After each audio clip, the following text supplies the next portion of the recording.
Cole Cubelic, John Saber, Damian Mitchell with you. Greg, be with us at some point today. He's doing television. We're talking balance of power in college football. Has it truly shifted? Here, boy, one of the callers brought up earlier, this is why Nick Saban got out. He knew what was coming. That may be fair. How do we know that Nick Saban wouldn't have been ahead of the game again? And maybe had a down year or two, but then figured out how to. I think we forget the ways that Saban manipulated the game. Gray shirting, blue shirting. Mm-hmm. There was nobody else doing that kind of stuff. Skyping / Zooming with recruits when you weren't supposed to have contact. Like, okay, well, I'll just Skype with them. Well, you can't. Why? You said no face-to-face cam. We're not meeting in person. Yep. We just talk. Fax machine cam. Yeah. He was ahead of the game in so many different ways. I have confidence that if Nick Saban, let's just say he were forced to stay in college football, he wouldn't have just continued, to ride this horse down the trail. He'd have found a different mode of transportation or a different path to be more competitive. And I don't know, maybe that meant he'd get a different job at the same time. Mm-hmm. Hell, I'll put my money up, whatever. He'd have figured something out. Now, that doesn't mean they would have been what they were from 2008 to 2020, but probably still would have been a player in the game. And also, like the portion of the conversation that the SEC has disappeared, that Alabama has disappeared, that this bowl season is in some way, shape, or form indicative of where things are. Oh, my gosh. Don't even get me started on the bowl thing. Like, some people say bowl games are meaningless, but when it comes to the SEC, all of a sudden they start looking at the record of the SEC. I'm like, make up your mind. Is it meaningless or not? Because when they beat SEC teams, everybody's like, oh, the SEC's falling off. Well, half the players ain't even playing in it. Like, they're not at full tilt. But I look at it strictly from this perspective of, kind of to your point, guys can leave whenever they want to. They're not going to be sitting, second string at Georgia for 3 years anymore. Like, these guys are playing, like, hey, I got a chance to play at Texas State for the next 2 years and possibly not even be there for 2 years. I'm going to go out there and play. I just want to play. Like, look at Brock Vandagriff. He was the backup quarterback to Carson Beck at Georgia. He has the portal plays at Kentucky. Now, did it pan out the way he wanted to? Absolutely not. But he wanted to play. And he wasn't going to just continue to sit behind Carson Beck there at Georgia.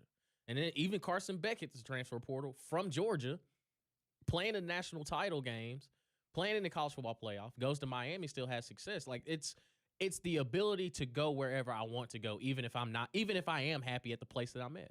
Like, they have the ability to go and be on the football field immediately. Like, there's no waiting period anymore. It's, I can transfer here, go play, boom. And even before we had the rules of the transfer portal this past season, guys were transferring in the winter, going to spring ball somewhere, and then transferring somewhere else to play fall. So they had no issue. They had no problem with it. Let me throw this at you guys and just kind of get your thoughts. Think about where this is, because one of the things that I look at with this shift or this change that is happening and sort of why it's happening is I do think that there is a portion, not all, and I'm not, don't take this as trying to poke fun, anything like that. I'm not. But this mantra that has taken on its own sort of life, become its own organism of it just means more, I think it's partially backfiring on the SEC a little bit. And that's to no one's fault. But that has been taken so far with so many ways that college football operates within this league of now, if you don't make the playoff, we had people calling for Kalen DeBoer's job, correct? Mm-hmm. Won a playoff game on the road. Yep. Just saying, I understand the Bama standard. I get it, but there are 100 other programs that just want to be in that would position. wet their pants to have that happen publicly, yes, in front of an audience, and not good enough. So I think look at how we run through coaches in this league. The lack of patience with new coaches. I think players come in, and I do believe part of the reason that some leave is that the way that they're viewed if they don't. It's not just about me getting my playing time. The way that they're now viewed for not playing is he just ain't good enough. Yep. Hey, bust. Right. And there's no think about. Would you rather? And this too goes to this. This goes a little bit step further with how and why the portal makes things so different. But would you want rookie Caleb Williams or this year Caleb Williams? Oh, by far this year. Would you want Oregon Bo Nix or Auburn Bo Nix? Oh, that's not even a debate. So age and growth has a lot to do with this as well. You look at Indiana's roster; it's a little bit older. Now, I don't point a finger and say shame on you for that. I say you're smart for doing that. Yep. We look at a lot of these guys that come into the SEC and we say, why? Trinidad Chambliss, D3? What? Huh? Some of the guys from lower levels have come in and been really good football players and helped these teams be a lot better than they were. And now all of a sudden you look at it and you're like, maybe a guy that's played 900 snaps of college football has a chance to immediately be better than 7-star plus kid coming out of high school from 3A. Just because he hasn't done it. Mm-hmm. And so I also think, staying in that same neighborhood, the recruiting ranking obsession, that started where? In the southeastern portion of the United States. Uh-huh. Florida, Louisiana, Alabama, specifically South Alabama, Atlanta. Yep. Now Nashville, Memphis for a while. Mm-hmm. Places that people obsessed about recruiting, hotbeds for talent. Because I can, like a lot of folks, Damien's age don't remember this. When I was coming up, it was California and Texas. Yeah. And then Florida started trickling in a little bit. Like late. there's some good players down there too. And it's like there might be some guys that can play in Louisiana. Oh boy. But I'm just telling you, the majority of the top kids when I was coming out were from Texas and California. And then it's like, they keep trickling out of that area down there. What's going on down there? Like, the Mobile kids. Man, the Miami kids are really good. Huh, Another Jersey. one from New Orleans. New Jersey, who knew? Wait, from the D.C. area? And then all of a sudden it's like, man, Virginia Beach got some good players. Yeah. Pensacola got some really good players. Not just Emmitt Smith. Got some good players. But now it's kind of like that hyper obsession is on the southeastern portion of the United States, which I think has also said now SEC programs feel they have to be there. Mm-hmm. So the recruit to fit, the recruit for personality is not theirs. And let's be honest, you don't have time to do that anymore. Nope. You have to go accumulate elite talent to then give yourself the best chance to go win. I don't know how to prove this. I don't know how to state this, and I don't even know where to point as to why for this.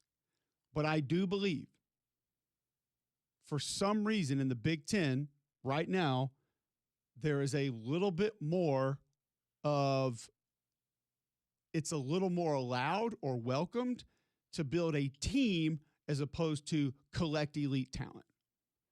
And the two examples I have of this are conversations I had this year with Brett Bielema and previously with Dave Aranda when he was at LSU. And one is the type of kid. And both of them have told me different stories along the likes of, one, when I was in the SEC, kids cared about their 40 time, their vertical, their camp numbers, their recruiting stars. None of my kids up here care about that. Number two, kids in the SEC don't watch football. They watch highlights.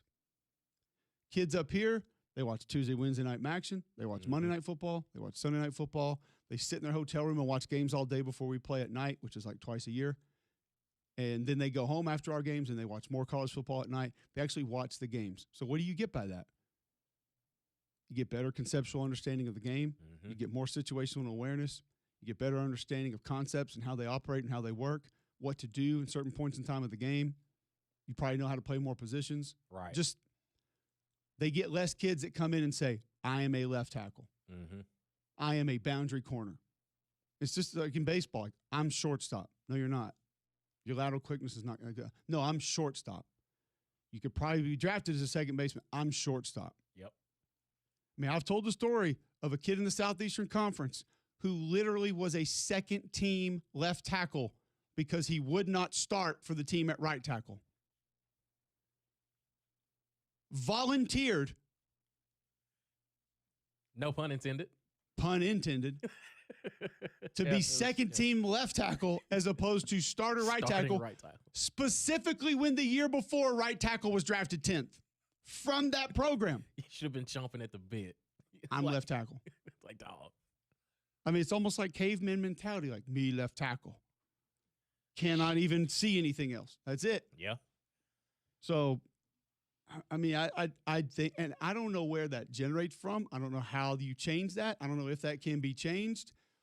But you think about, like, from a football perspective, and I don't know up north if the 7-on-7 stuff is as popular. I don't know if the Pee Wee football is different. I don't know. I just know what it's like here. Mm-hmm. I don't know if high school football is we're transferring everywhere and paying kids to come play, and we're building these $1 million stadiums for kids to play. I don't know. I say million. I mean, like, Texas has got like $30 million stadiums. Yeah. Buford, Georgia looks like, a Sunbelt stadium. I don't know, but I do know, because I asked Bielema, I was like, how do you recruit these, like, hard hat utility, not going to get 20 catches in a season guys, not going to get 10 targets a game, don't have to carry the football 350 times in a season? He's like, 1, it's hard. 2, you don't always get it right. 3, you just have to at least try. Mm-hmm.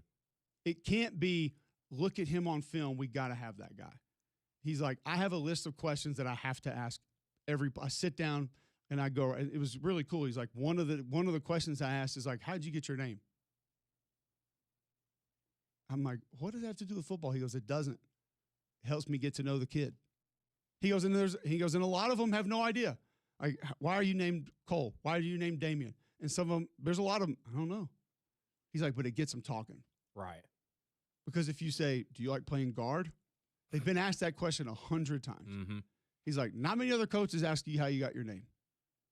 So then that guard comes down. Yeah. And if there is a cool story behind it, well, my great-grandfather did this and that, and like his middle name was this, so whatever. Yeah. So if there's a cool story, then you're really into the conversation. Becomes a connection. So he's like, that's one of the ways. They're comfortable now. Yeah. Mm-hmm.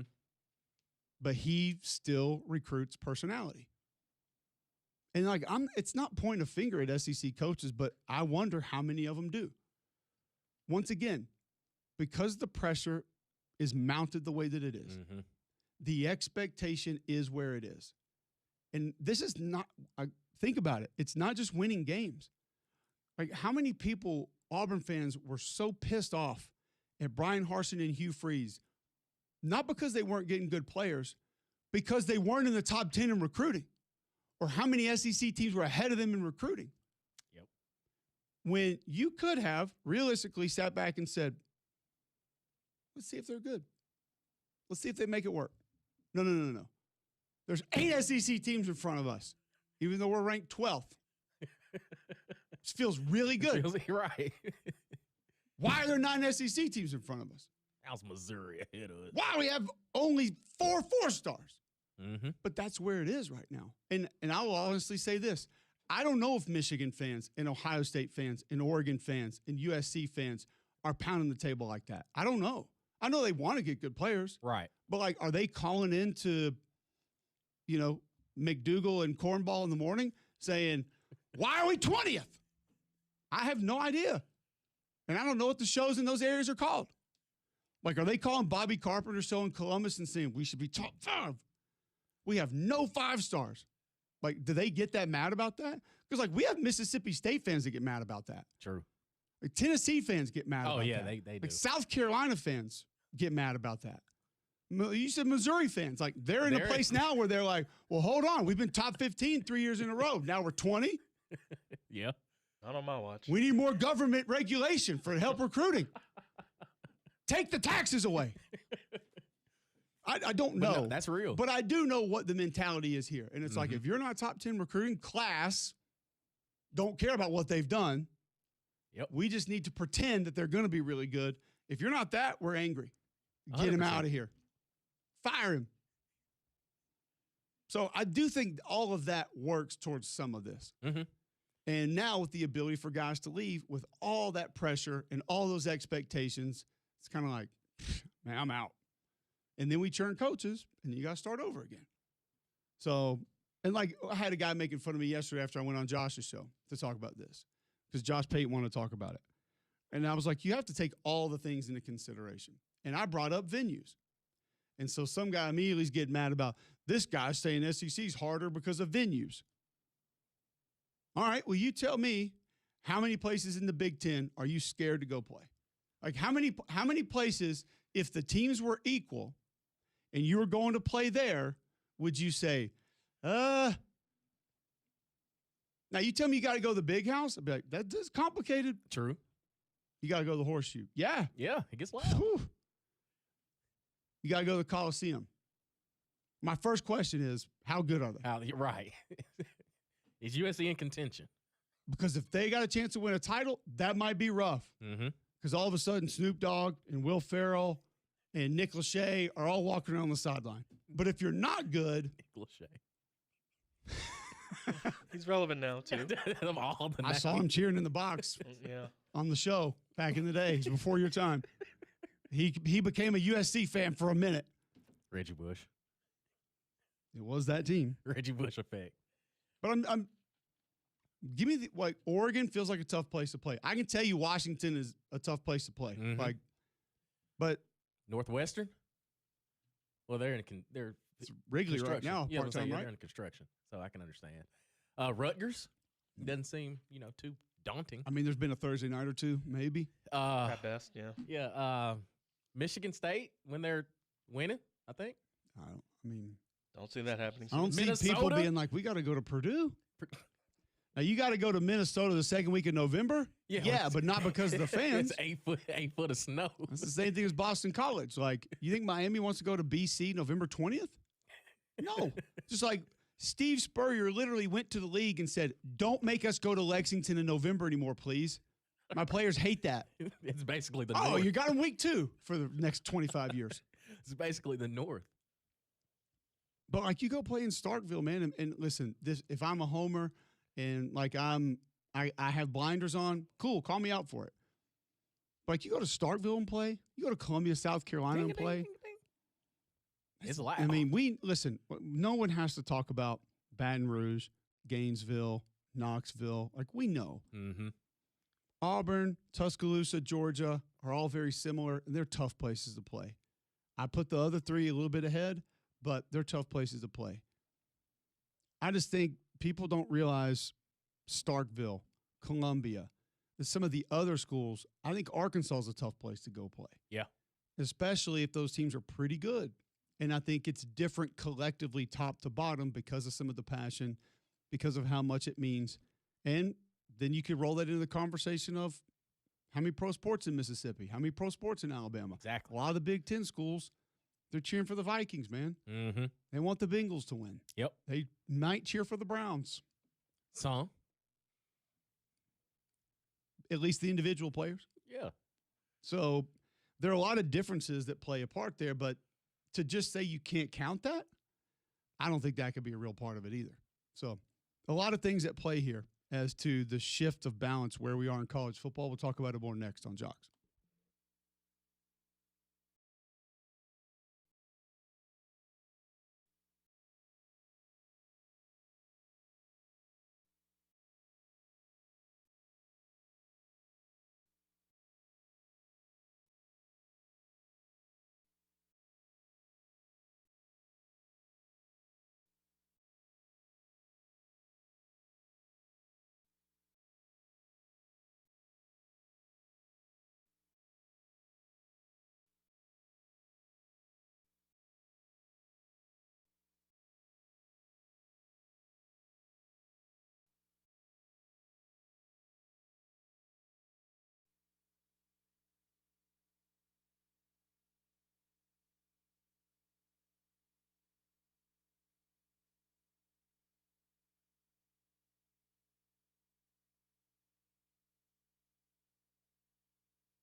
All right, welcome back in. McElroy and Cubelic in the morning. Appreciate you hanging out with us. 800-239-9569. You want to be a part of the show? 800-239-WJOX. Also, listen online, jocksfm.com. You can always be a part of the show on the text line, 205-834-9450. Text in your thoughts there. Communicate with the show. Be a part of the conversation. A couple of you tweeting in at Mac and Cube. You can be a part of the show there. Watch us live on YouTube. Search Jocks945 on YouTube to watch there.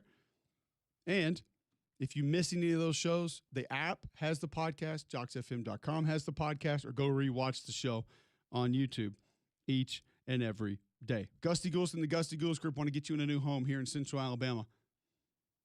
Why should you choose them? Well, they've only done it for more than 3,000 home buyers and sellers in the greater Birmingham area. If you Google them, you're going to see more than 850 five-star Google reviews.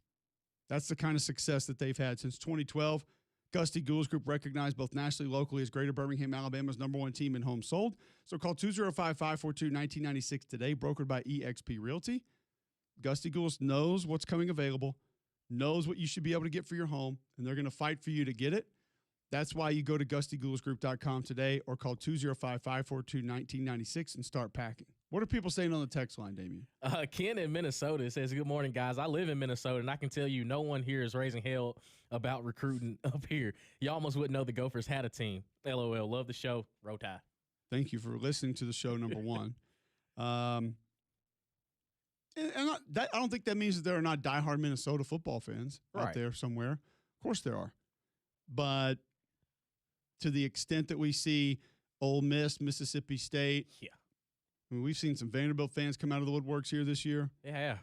So a little bit different. Somebody else takes it and says, we're going to have to find some sort of transfer rule. I think some players are not playing to their potential. They have nothing to play for anymore. In years past, players worked harder to get to the next level. I think that goes back a little bit to some of the off-the-field stuff that we talked about. I think players are still working hard to get to the next level. It's just that for some reason that vision has been clouded that is actually playing football on the field. Mm-hmm. A lot of it now is, I'm going to go take drops on the beach with my quarterback coach. I'm going to go work on my 40 time. Yeah. And I don't know when this mindset reverses of putting in time at a place, waiting your turn, can be as or more beneficial than going 5 different places and playing 75 snaps a year. But unfortunately, that's where we are at a lot of spots right now.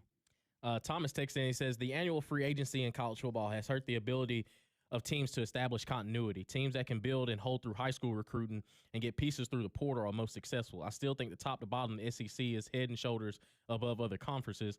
Indiana is an outlier, and Cignetti is a unicorn. Well, no, Indiana's not an outlier because Ohio State was really good this year, too, and they're in the Big Ten. Mm-hmm. Oregon, if I'm not mistaken, in the Big Ten. They are. Still in the playoff. Mm-hmm. So Indiana can't be an outlier because there are other Big Ten teams that are good. Now, I think if what you're saying is that you believe this Indiana thing is going to go away, I would remind you how many 11-win seasons they had in the history of their program before Cignetti got there. 0. He's 2 for 2. I don't think it's going away. No. And by the way, the continuity tweet that we got, by far, not even close, second to none, the most impressive thing that Cignetti has done in his 2 years there at Indiana. Mm-hmm. Those guys look like they have been playing together for decades. The way they operate in combo coverage, the way the offensive line operates, the understanding the backs have of where a run play is designed to go. It just all looks seamless when you watch it. It's not perfect. None of it's perfect.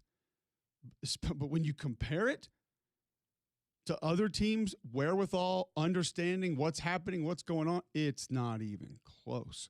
So do you think, and to that point, do you think because these guys have played so much football, whether it's been at other places, but the fact that they're older, they can comprehension. They can understand it a little bit better. I mean, when you were introduced to new words in your vocabulary and you had to try to read them, did you do that better in 2nd grade or 5th grade? Right.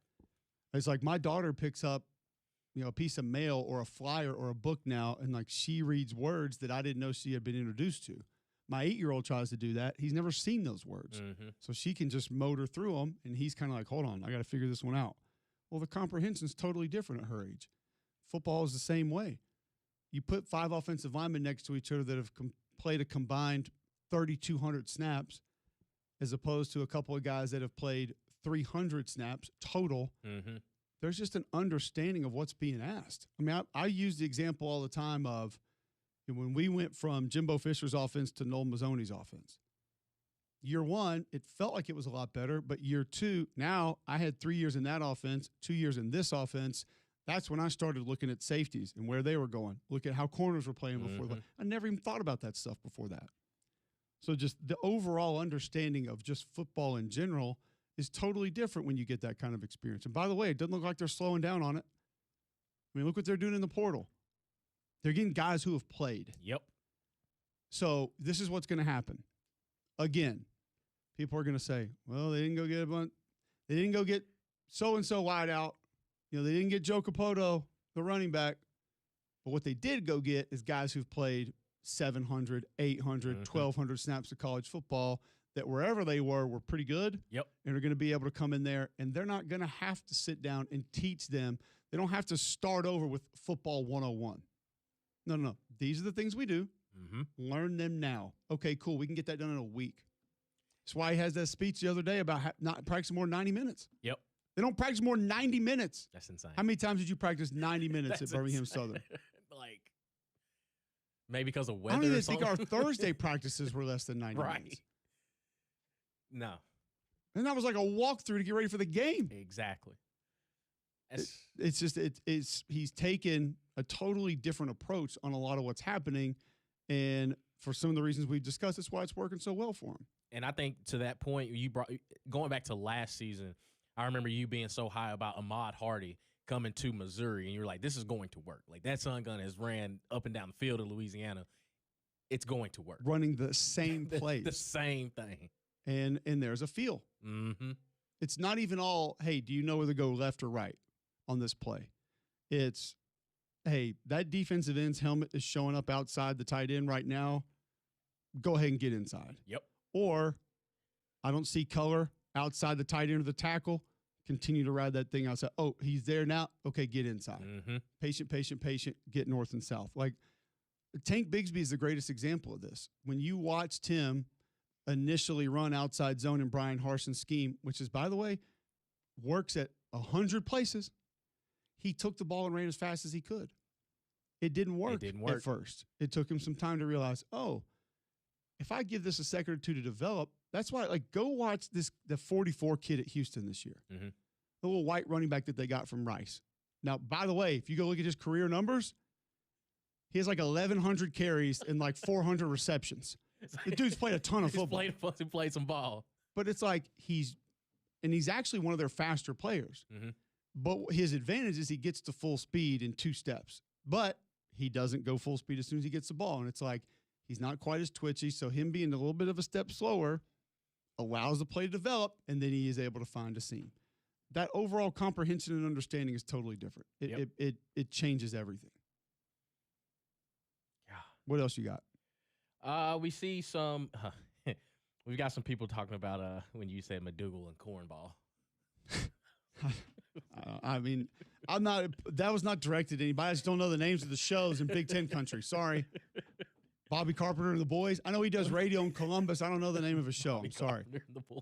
Forgot it. The Sports Animals in Oklahoma City. I think they still have that. Morning Monsters. What? I don't know. Yeah, that sounds right. Yeah, that one. Somebody texted and said people need to understand. All that great shows on the Cumulus stations, by the way. True. Oh yeah, sure, yeah, they are.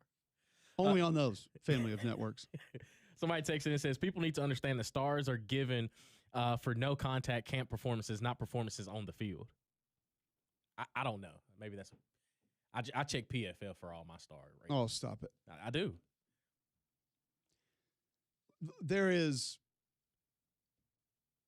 an area that I don't know if we can escape because it has infiltrated recruiting in such a way. And here's the reality of it. There's a ton of money tied to it. And maybe this will shift with kind of if things get to where we kind of want it to go. But you have these quote unquote trainers now. Mm-hmm. And so a kid goes to work out with a guy. Well, workout guy has the in at multiple schools. So he will bring you in and you get to get FaceTime, known, workout for said coach. But trainer allows this to happen. And I'm not going to even tell you I have an exact understanding of all this, but the reason that you have the in is the trainer's getting kickbacks as well. So therefore, he gets the entry to big-time SEC, ACC, Big Ten programs. If you don't align yourself with said trainer, you don't get to go work out. Therefore, you don't get seen, you don't get recruited, and it's all a wash. I think that's kind of how some of it works. I don't really know. Hamilton says this, and I want you to think about it during the break, and we're going to talk about it when we come back. He tweets in at Mac and Cube, honestly, if I were coaching college football, I'd probably use a few NIL scholarships to pluck away the players from teams that were our biggest competition that would cause the most disruption on their rosters, regardless if they end up starting on our team or not. Could that be real? We'll discuss it next on Jocks.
All right, welcome back in. McElroy and Cubelic in the morning.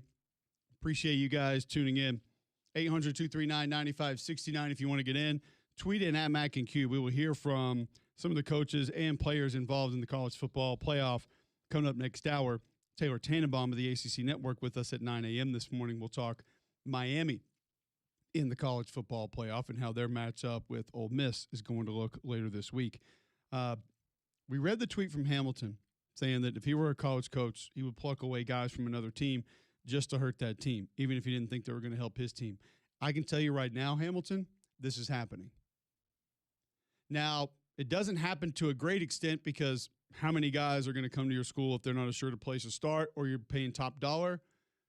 But it probably happens a little bit more on the flip side where coaches are keeping kids because they honestly believe like if he gets a shot, A&M's keeping kids because they know he'd go to Texas. Yeah. Like Georgia's keeping kids because they know he's got a Georgia Tech offer. And they're not 100% certain that they're going to be a massive help to their team that year, but they don't want them to end up playing for that school. Because think about it. When we talk about that added pressure and the noise that comes with it, Sark has a kid that he gave 15 targets to. He goes to A&M for similar money. Catches 65 balls for 1,208 yards and 9 touchdowns. You don't think Texas people are pissed off about that? Then look at that. What were you doing, bro? And Sark can come out and say, attitude problem, didn't show up for practice, teammates didn't like him, I didn't like him. Won't matter. Got him win games. Specifically if he did that against y'all. Yeah. 11 for 190 and 3 touchdowns. That'd probably be the one that really matters the most. But that is absolutely happening. Now, you can't build your entire roster that way. But there are certain guys that teams look at and say, we're not letting him go because we're almost positive he goes across the street. Not going to do it. And, well, we took that kid because we just didn't want them to have him. And it doesn't mean you take him from them, but if it's down to your 2 schools, like we just didn't want them to keep him. 100% that happens. Probably with some names that you would recognize at a couple of different places as well. Joe is in Huntsville, wants to chime in on the Higginbotham hotline with college football. Welcome in. Hey, how you doing, man? Just real quick, going back to what when y'all were talking about the "just means more" slogan. I just wanted to chime in. I'm originally from up north, Michigan, and I moved down here when I was about 24 back in '98, and that was the first time a spring football game in college football. And up north, and this is what I think it is.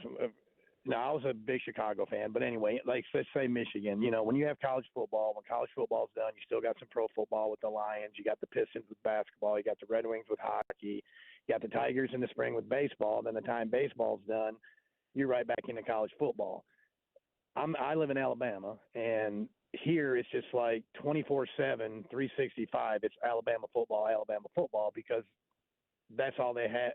They've got the Falcons, they've got the Titans, but it's not their home team that they're rooting for. So it's like, yeah, it means more because more is less. I mean, it's literally like all they have, and I was blown away when I heard about a spring football game. I didn't even know spring football games were a thing until I moved down here back in '98. So the whole, it means more. Yeah, it may, but it could be just because your more is less than what other regions, because hockey's just as big as college football up in Michigan. Like the Red Wings are, like Alabama football down here in Alabama. No, you wouldn't even get any pushback on this. Yeah. Like that is absolutely a reason that it just means more as a part of all of it. There is no right. pro football in Alabama. I'm not trying to put that Stallions down. There's no NFL. Right. There's no MLB. There's no NHL. There's no NBA. And you go to Mississippi, same thing. And another thing is, before a few years back, Missouri's been good the last, 5, 6, whatever years. But before that, nobody in Missouri cared about recruiting. Up until Vandy a few years ago, nobody cared about Vandy. So, like, when that caller from Minnesota, that text man, yeah, nobody, they're not stalking recruiting in Minnesota just like they weren't in Vandy and Missouri, a few years back. So, like Ohio State, yeah, they care about recruiting. They even back in the day, yeah, they were checking out the recruiting. Michigan, Penn State, just like down here with Alabama, Georgia, Florida, so like the lower level schools, like the Minnesotas that haven't made that jump like the Vandys and the Missouris, right? But Vandy and Missouri were Minnesota, 5 years ago. So, the whole this means more. I think it's just more of a.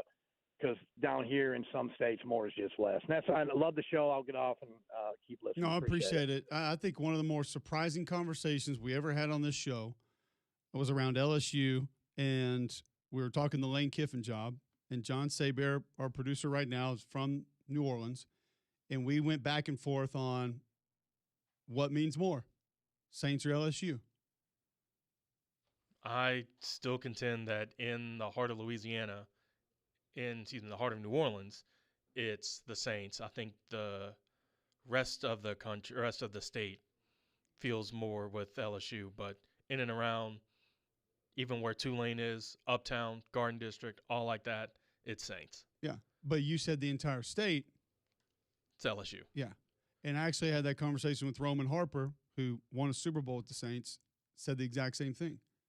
He's like, I think in the heart of the city, you're not going to get more people that are going to tell you the Saints don't mean more.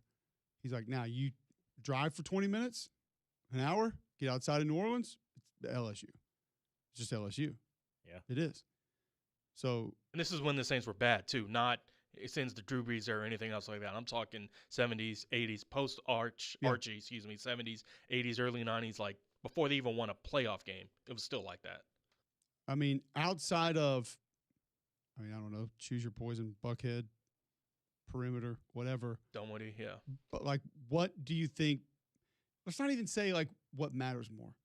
What are people more excited about right now? Georgia football or the Falcons? Oh, it's Georgia football. Yeah. Clears it. Yeah. You give somebody the option right now. You can go to Georgia Tech, or you can go to Hawks Warriors. We'll give you tickets. They're going to Georgia Tech.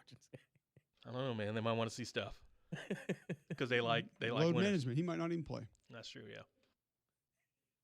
They're definitely not there to see Trey Young. I'm just saying. Well, I don't know, like, man. do people care more about the Titans or the Vols? Tennessee's a hard town. Nashville's a hard town to do this with because right. all transplants mostly. But like, still, Vandy's entered the chat now. They're as gonna, bad as the Titans. They're going to run college football according to Pavia for the next 5 years. Oh. All right, we'll get to a break. Be back with more next right here on Jocks.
All right, welcome back in. McElroy and Cubelic in the morning. It is 8:47, Wednesday, January 7th, right here on Jocks. Great conversation so far on the state of college football, kind of where we are.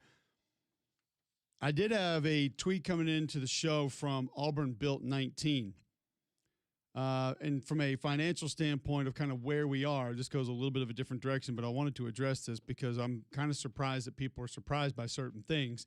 He tweets in, okay, I have a roster NIL question. I heard Auburn offer Byron Brown $3.5 million package. It's a rumor right now. Let's say it's true for whatever fantasy land. If Auburn isn't at least sitting in that first two out, last two in college football playoff conversation, then $3.5 million for a quarterback is malpractice. That money only makes sense when the roster is already bulletproof and you're buying the final piece, not the foundation. Here's the cold truth. $3.5 million buys you one guy. That same money could have bought on average functional quarterback, 2 to 4 multi-year starters, locker room culture setters, trench depth that actually wins SEC games in November. Quarterbacks don't drag incomplete rosters to titles. They capitalize on complete ones. Paying a top-shelf quarterback money when the OLDL overall depth aren't elite yet is how you end up flashy in September, irrelevant by Thanksgiving. What's y'all's take? Shouldn't you worry about having a core that can compete before you go overboard for a quarterback? If Auburn ain't in the playoffs, if this is true, then Alex Golesh is on the hot seat with the way he spends resources. This was a tweet? This is a tweet coming into us. Oh, he's got super premium account then. He must have paid Characters. for the check mark. God almighty. That was a lot. Year one, he's first gotta off, be in the first playoff? off, the rumors are more than that. And Texas Tech just apparently, allegedly, maybe, possibly, depends on who you believe, gave a quarterback $5.5 million. Now, you might say the rest of the roster was built. I wouldn't believe that. I wouldn't be okay with saying that. But do we think $3.5 million for a quarterback who's thrown over 900 passes in college football is egregious money? He just gave Jackson Arnold what, a meal and two? Oh, he got more than a meal. Oh, yeah, we're good then. He's actually played. Greg McElroy back with us. Is that malpractice, Greg? $3.5 million for Byron Brown? No, I mean, you got to do what you got to do. I mean, like, you can't win without a quarterback, but answer me this. Like, I've had the same discussion with Alabama friends in regards to Cam Coleman. Are you better served having Cam Coleman, or would you rather have 3 middle-tier offensive, defensive linemen? To that, I don't think there's a right answer. I don't think there's a wrong answer. To me, if I'm Auburn, need a lot of pieces, 3.5 on a quarterback feels aggressive, if you want me to be completely frank. I guess maybe part of me is a little bit jaded by what we're seeing with Trinidad Chambliss, who's playing right now for $300,000 this year. I think you can find diamonds in the rough. I really do. Like, to go spend top dollar on a quarterback kind of hamstrings your roster a bit. How many teams in the NFL have had success with quarterbacks on their rookie deal? A ton, right? A ton of guys that have had success on their rookie deal. Look at the Denver Broncos right now with Bo Nix. I mean, that's kind of the way that you're supposed to build a team right now. It gives you a great chance. So I wouldn't do it, but if you feel like you got to have one and he's that good to where he can transcend, I think it's worth every dollar. Well, it just depends on where you're at. I mean, Bo Nix a first-round draft pick, though. Yes, I mean, it's not like you built everything. It's still cheap. Yeah, but it's not like you built everything else and then said, okay, well, let's use the little bit we have left on him. I mean, no, the quarterback's never going to be the lowest paid guy on the roster. Let's not get carried away. But I feel like Auburn needs 20 pieces to be competitive as a playoff team right now. Maybe less, maybe more. I don't know for sure based on the amount of turnover that we've seen this year. How much does it change, though, that you're bringing in a guy that the coach has familiarity with, the player has familiarity with the coach? There will be no relearning of any system, any verbiage, any understanding of how the offense is going to operate. I mean, that puts you way ahead of the curve, does it not? Yes, and installing your culture. Like, so you might put a premium, whatever you're paying Alex Golesh, just think that, I don't think Alex Golesh is making some ridiculous amount of money. What's he making, 6, 7? I don't know. And don't do it. I didn't do the 6, 7 on purpose. But what I'm getting at, like, just consider Byron Brown an extension of the coaching staff. Like, he's basically your 11th coach because he knows how it's supposed to operate. He's an additional offensive coordinator for you, essentially. So if that's how you're viewing it, then I get it.